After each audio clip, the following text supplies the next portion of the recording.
Tonight, Day 31 of the government shutdown, the impact deepening as more than 40 million people face losing food benefits. Our panel is with us to discuss where things stand tonight. Plus, the death toll climbs in the aftermath of Hurricane Melissa, the latest on the storm, and a warning tonight from forecasters. And coming to theaters next week, CBN Films' latest release, The Oracles of God, the story of the New Testament. I feel like telling more and more spiritual stories like this story and to give more light in these very dark times. Tonight, a behind-the-scenes look at its making and how the production team persevered war to bring it to life. All this and more tonight on Faith Nation.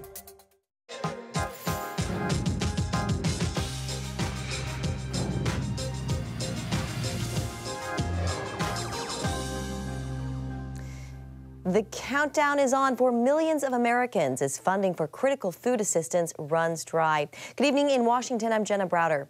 It's day 31 of the government shutdown. The Department of Agriculture warning the money needed to support SNAP, the government food assistance program, will run out tomorrow unless Congress acts. Democrats say the department has the money in the form of emergency funding and is refusing to take action for political reasons. Republicans contend it's not that easy. Meanwhile, a federal judge is weighing a lawsuit from blue states' attorneys general and could order the administration to release the money, although the amount in emergency funding falls short of what's needed. November 1st is also the day premiums for Obamacare are expected to skyrocket without congressional action, a sticking point for Democrats. Republicans are willing to starve hungry children in this country and take away SNAP benefits starting on November 1st so they can pressure Democrats into gutting the health care of the American people. So the truth has finally revealed itself, hasn't it? Democrat support for programs like SNAP is now reduced to cynical control over people's lives. This last month has shown that the party who constantly says it puts people over politics does the complete opposite. Millions of Americans, as of tomorrow, will no longer receive SNAP and potentially WIC or even a paycheck. And last night, President Trump took to Truth Social to push Republicans to bypass the 60 votes needed to break the stalemate and invoke the so-called nuclear option. Lots to unpack here. Let's bring in our Faith Nation political panel, editor and publisher of Inside Elections, Nathan Gonzalez, and host of the CBN podcast, Navigating Trump 2.0, John Stolnis. Gentlemen, welcome. Nathan, let's start with the filibuster rule. Today, Speaker Mike Johnson actually warned against using the nuclear option. What are the chances that the Senate invokes it? Well, there's been bipartisan concern about getting rid of it because while avoiding a filibuster and only needing a majority when you're in power sounds like a good idea, both parties realize that when the tables are turned and you're not in power, then that just makes it easier for the other side to do more of what they want to do. So on one hand, I would say that it's likely that the filibuster goes away because typically when President Trump wants something and he needs Republicans to do it. They get behind him and they do it. Specifically, though, he still needs 51 votes to do this, and he only has 53 in the Senate. Usually, if he's trying to strong-arm somebody, he threatens to primary them. But Senator Tom Tillis of North Carolina has already decided he's not running for re-election, or Mitch McConnell of Kentucky is not running for re-election. So those threats may not hold up. And then some senators aren't even up for re-election, like Lisa Murkowski of Alaska or Langford of Oklahoma. So I'll bet slightly that it goes away, but yet there's still work to be done. Yeah. John, there are whispers here in Washington that the president could extend an olive branch of sorts to hold a meeting with Democrats. How likely is that to happen? I don't think it's very likely at this point. The White House is kind of pushing back on those reports a little bit. They just don't want to use this off-ramp right now to get out of this government shutdown. Typically, this is what you see, how a government shutdown ends. The leaders of both parties, they come to the White House, they hash out the differences, they meet somewhere close to the middle-ish, and everybody, and each side tries to claim some victory here. And the White House usually is the place where that happens. But they think that they have the advantage here, right? These SNAP benefits are going away for however long the government remains shut down. You've got the Obamacare subsidies that are happening, and you have these other pain points, like you're going to have delays at airports. You're going to have these other issues, furloughed workers continuing to go without paychecks. And they believe that they are winning the argument that it's the Senate Democrats who won't pass the House CR from last September. That's the reason Americans are feeling this pain. And so they're not open to using this off-ramp at the moment, at least not yet. Now, next week, we'll see when more of these things really start to hit home, as these stories build and we find more things that are affected by a government shutdown that are going to affect people in other parts of the country that are not federal workers. We'll see whether or not the blame game even matters at that point, and whether the American people just start to blame Washington as a whole. Yeah. Yeah, we will see. We say that a lot here in Washington. Switching gears, guys, major elections are taking place across the country next week, including one in Virginia's gubernatorial race, the New York City mayoral contest as well. The Democratic candidates appear to hold comfortable leads in the polling in both of those races. Nathan, to you, how much can we read into these two elections? Well, the New York City race is getting a ton of attention, particularly because of the likely new mayor. But we have to remember that's a Democratic city electing which type of Democrat they want, and Republicans are going to say that Mondami is the new head of the Democratic Party. We'll see if that works. But I'm more focused on Virginia and New Jersey, not necessarily because of who's going to win. Democrats are expected to win both of them, but the margin, because one of the key questions is, does the Trump coalition turn out to vote in elections when Trump is not on the ballot? And so these are the first two big tests to see where that happens. And Virginia has that little bit of an extra federal election beltway twist, because there are a disproportionate number of federal workers who have either been impacted by DOGE earlier this year or the shutdown and layoffs now that we're experiencing. So Virginia is going to be one of the two big races to watch. Yeah, we'll be watching. Let's talk about President Trump's meeting this week with Chinese President Xi Jinping. The two agreed to a one-year trade truce. John, do you think this will lead to a broader agreement, or do you expect a trade war to pick up again? It sounds like, at least for the moment, that the trade war is thawing a little bit. The president and has agreed to reduce tariffs on Chinese goods by 10%. So I think the average is going to fall to around 47% on most Chinese goods. China has said they will start buying soybeans from U.S. farmers again, which has been a big hit to U.S. farmers here in the U.S. this year. And rare earth minerals, the China is going to start sending them to the U.S. as well, putting off a moratorium on that. And so you're going to see these different things play out over the next few weeks as the trade deal gets firmed up. What's really going to drive this thing, I think, is the fentanyl issue. The United States agreed to lower the tariffs by 10%, mostly because China agreed that they were going to work hard on stopping fentanyl from leaving China, the substances used to make fentanyl from leaving the country. And if China doesn't hold that end of the bargain up, I think you could see the president reinstitute tariffs or at least bring them back up to where they were, maybe increase them, and then all bets are off at that point. What China would do in retaliation, cutting off soybeans, cutting off rare earths, and there are other levers that both sides can continue to pull. But for now, it looks like there's a truce, and the markets are responding favorably. American farmers are responding favorably. So everybody's breathing a little sigh of relief right now. Yeah. All right, John and Nathan, thank you guys. Have a great weekend. You too. Well, more on the government shutdown. More than 500,000 federal furloughed employees will miss their first full paycheck this week because of the stalemate. As CBN Capitol Hill correspondent Michelle London explains, many of those affected are turning to their faith for tangible help. The Cathedral of St. Matthew the Apostle is considered the mother church of Washington's archdiocese. It serves a diverse parish of about 2,200, and lately many feel the sting of the government shutdown. What are you sensing among your parishioners? I'm sensing a real sense of, you might even call it fear. Monsignor Donald Jameson, priest of St. Matthew, says his majority young adult congregation is fresh out of college, often living from paycheck to paycheck, and among the most vulnerable. What they're sensing is that paycheck that I was expecting now isn't coming. What about my rent? What about my mortgage?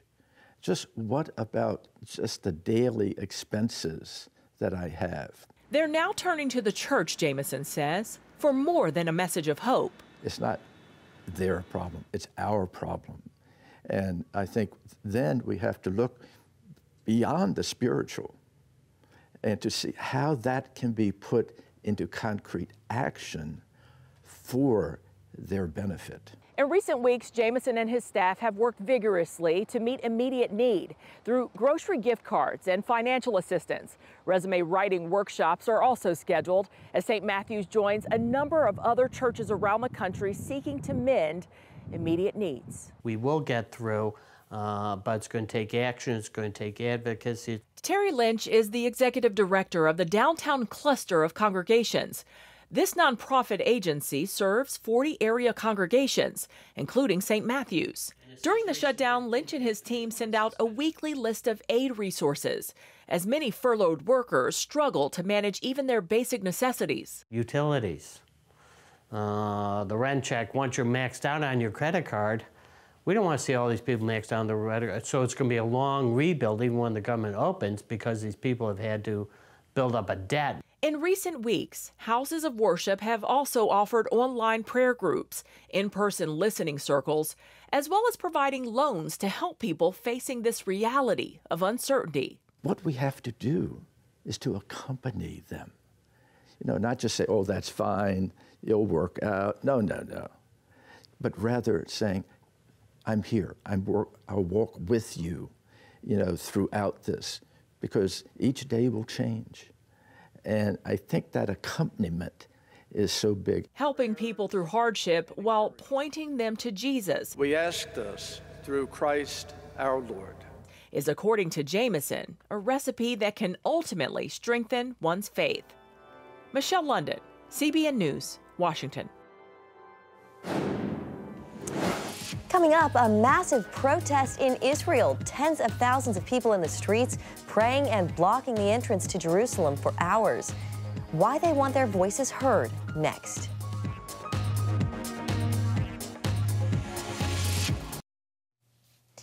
Welcome back. Well, devastating news out of the Caribbean, where authorities say at least 50 people have died as a result of Hurricane Melissa. What started as a Category 5 storm ripped through parts of Jamaica, Cuba, Haiti, and the Dominican Republic this week, leaving behind a trail of destruction with roofs, ripped off homes, and flooding that swept away entire towns. The storm brought heavy rains and dangerous winds to Bermuda overnight. While a hurricane warning has been discontinued, forecasters warn powerful swells left from behind Melissa could continue in the days ahead. Turning now to the Middle East, where the focus has been on keeping the peace in Gaza and disarming Hamas. At the same time, another potential danger to Israel has been rising in Lebanon. Hezbollah is quietly rearming. Meanwhile, in Jerusalem, massive crowds of religious Jews protested against serving in the military. Julie Stahl has our report. Tens of thousands of ultra-Orthodox Jewish men, known as Haredim, took to the streets, prayed, and blocked the entrance to Jerusalem for hours Thursday. They were protesting a proposed law to draft religious students into the army and the government's arrest of Haredi draft dodgers. One young man fell to his death after climbing to the top of a crane, and hundreds clashed with police. It is not worth it to fight with each other. We are all for the Torah. We are all the children of the Creator of the world in this country, and we all need to be one people. We are all a family. Military service in Israel is mandatory, except for the ultra-Orthodox who are exempt. That causes great political and social friction here in Israel, especially now after 2 years of war. And I'm here today on behalf of all the reservists, all the soldiers, all the people who were injured in this war, all the families who lost their beloveds, to tell my brothers, the Haredim, join us.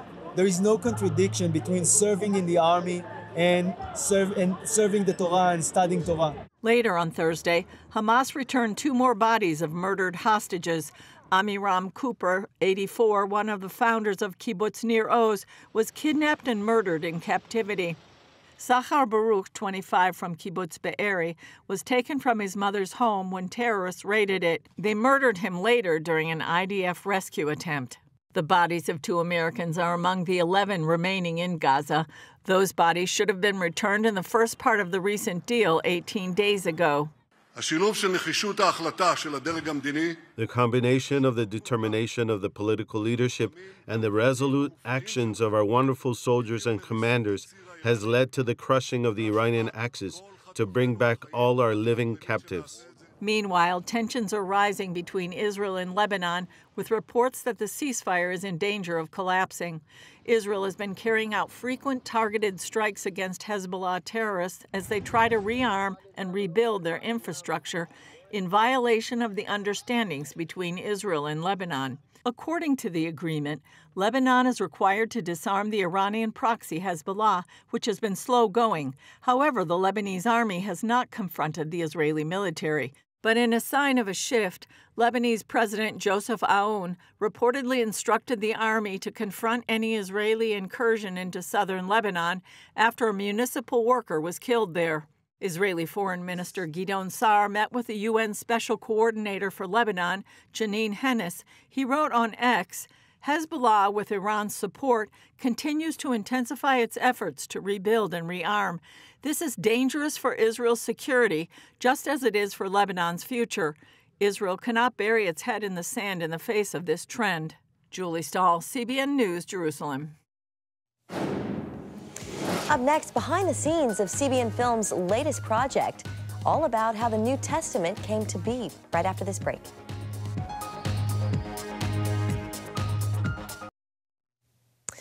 Welcome back. Well, a real treat coming to theaters next week. CBN Film's latest release, Oracles of God, the story of the New Testament, presents evidence for the greatest story ever told.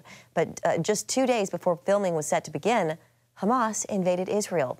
Chris Mitchell takes us behind the scenes for an inside look at how the production team persevered through war and even found joy in the process. With production plans complete, the crew prepared for the cameras to roll, then war broke out. In 2023, we were all set to go with the New Testament, stayed the whole summer, did all the pre-production, and we were set to start filming on October 9th of 2023. As we all know now, 2 days before that came October 7th, and that just horrific attack by Hamas on Israel. So we had to shelve the project. We came back last year in 2024 to do it. And for a movie that has a lot of Jesus and the apostles, of course we wanted to shoot in the Sea of Galilee. Wouldn't you know, Hezbollah felt like coming down and saying hello when we were filming in the Galilee. Hardship turned into a story about faithfulness and teamwork on and off camera in order to take the audience back nearly 2,000 years. The film anchors its trust in early Christian voices. We have this tremendous gift with the New Testament that we didn't have in our Old Testament movie, and this gift is called the Church Fathers. This generation of Christians that was 1 or maybe 2 generations removed from the apostles. Some of them were even actually direct students of the apostles, so they heard all of these stories firsthand. So I went back to the source. Aaron explores why John would write his book decades later. You have to remember, John's gospel was written around AD 90, about 30 years after the rest of the apostles. So he read the first 3 gospels and decided he had to write his own. So we explain why, but you'll have to watch the movie to see it. Through sirens and schedule changes, scripture turned into script. It was an enormous privilege to have an entirely Jewish cast and crew. And at one point, they looked at each other and they said, why don't we ever hear these stories in school? These are amazing. I feel like telling more and more spiritual stories like this story and to give more light in these very dark times, it's a huge privilege. That's where you're crucified. Okay. And you know that, but they don't. There was this moment of, really, in the end, we're acting, but of lashings and blood and the crown, and suddenly I thought about the crucifixion, I thought about Jesus. Stand by! Father! I thought about the crucifixion itself, and that moment when Jesus is crucified is simply something that is etched. I think there's no person in the world for whom that image isn't etched in their mind. Time, set, action! You know, I've been working with the same crew for about 8 years, I would say. And there was such joy and unity on this set. We enjoyed every second. 7th of October, almost all of us lost the joy. I personally lost my joy. I lost it completely. And I don't know why this production gave me back the joy. We got a close-up of him putting his hand, and we put the fake nail. I'm going to do wounds and cuts and beating, and suddenly in this production, it became art again. Even though war caused issues, it couldn't stop God's timing. Spiritual hunger has led to resurgence in the Bible, especially among the young. Aaron's been watching the numbers. You were citing actually some statistics from back in 2024 where Bible reading is actually exploding.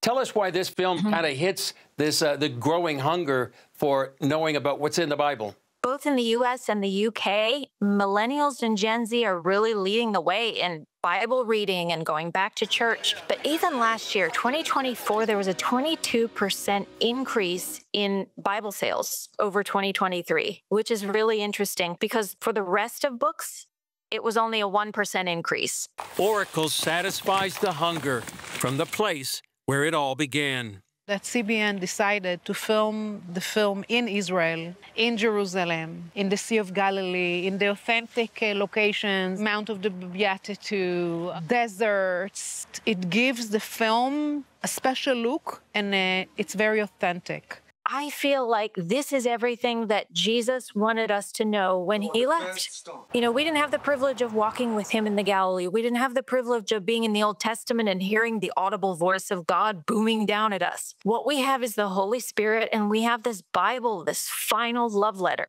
So to me, it's the most important piece of writing that can be in our lives. Chris Mitchell, CBN News, Jerusalem. And still ahead, a festive White House tradition with all of the treats and no tricks. That's next on Faith Nation. Finally tonight, the President and First Lady hosted the annual Halloween celebration at the White House. They opened the South Lawn to thousands of trick-or-treaters of all ages, including military and law enforcement families, foster and adoptive families, and Trump administration officials with children. There were superheroes, princesses, and one of the Trump's favorites, 3 siblings dressed as the President and First Lady, along with a Secret Service agent. And that's going to do it for Faith Nation tonight. Thank you so much for joining us. Have a great weekend.